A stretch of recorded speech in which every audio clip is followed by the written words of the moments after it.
De plus en plus de producteurs agricoles au Québec sont aux prises avec des mauvaises herbes résistantes aux herbicides. Christian Brault est l'un de ces producteurs et nous raconte son expérience.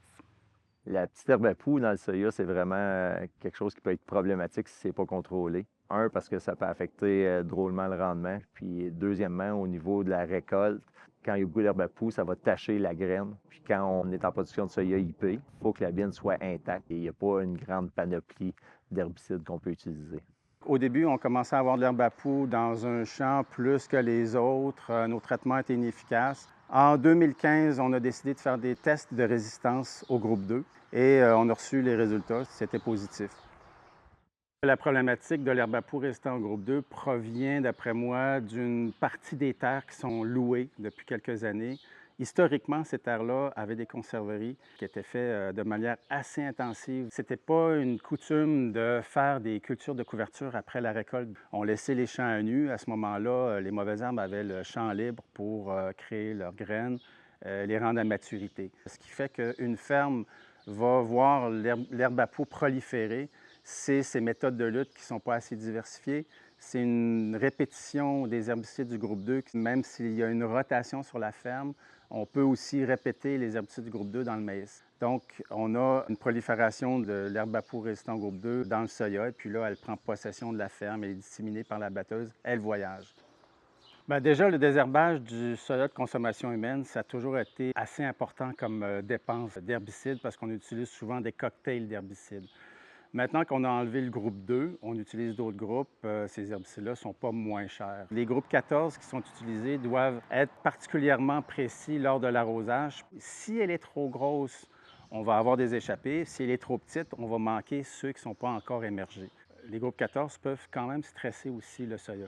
Ça peut faire des bons effets de brûlage, puis à la limite engendrer des coûts associés aux pertes de rendement. Ça peut aussi, des infestations d'herbe à poux, engendrer des infestations importantes à l'automne, qui fait qu'on va être obligé de dessicquer la culture avec des défanants, ce qui engendre aussi des coûts. Si le soya à récolte est taché par l'herbe à poux, bien, le grain peut être déclassé, puis à ce moment-là, tu perds toutes les primes qui sont reliées à la production de ton soya IP. La résistance de la petite herbe à poux au groupe 2, c'est pas juste problématique au soya, c'est pour l'ensemble des cultures une fois que tu en as. Ça demande une bonne planification, dans le fond, au courant de l'hiver pour choisir les bons herbicides qu'on va appliquer. Puis une fois qu'ils sont appliqués, mais ça demande également beaucoup de dépistage au champ pour voir l'efficacité de ces herbicides-là. Choisir également le bon moment pour aller faire des retraitements au cas où il y aurait des échappées. Donc, beaucoup de dépistage à faire, beaucoup d'observations à apporter si on veut avoir un bon contrôle de cette fameuse herbe à poux-là. Pour limiter l'introduction des espèces résistantes, il faut appliquer des mesures de biosécurité. Laver une batteuse pour la rendre relativement exempte de mauvaises herbes, c'est 5, 6, 7 heures à au moins 2 personnes avec des souffleurs, des aspirateurs. Par exemple, les sarcleurs, on peut enlever la terre d'un sarcleur ou des roues d'un tracteur, mais laver une batteuse dans le rush des récoltes, c'est compliqué.